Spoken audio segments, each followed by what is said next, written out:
setahun aku di negeri orang.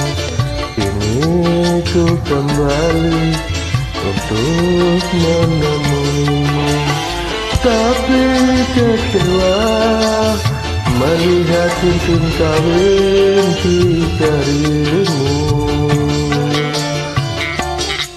Selama setahun kau di negeri orang, tak pernah ku terima surat darimu.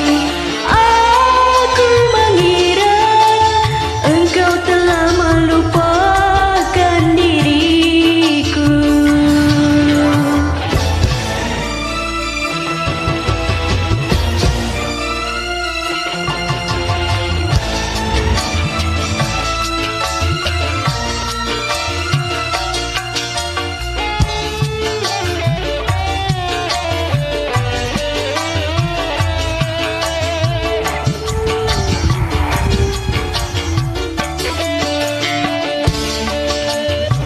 Dulu kau berjanji untuk menantiku, tapi mengapakah tiada kau tepati?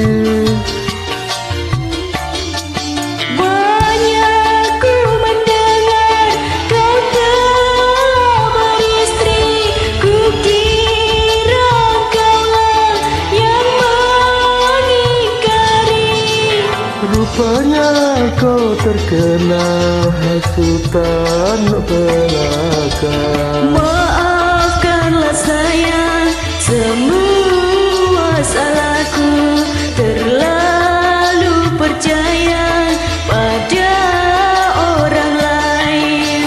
Kini hanyalah kepahitan hidup kita berdua.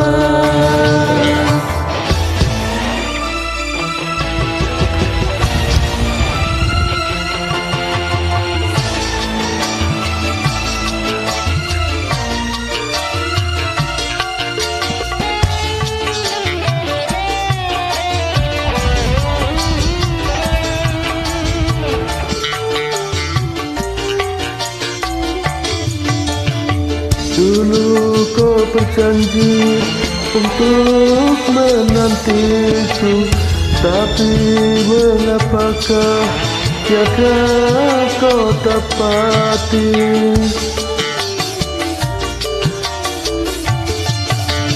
Banyak ku mendengar kau telah beristri, ku kira kaulah yang mengingkari.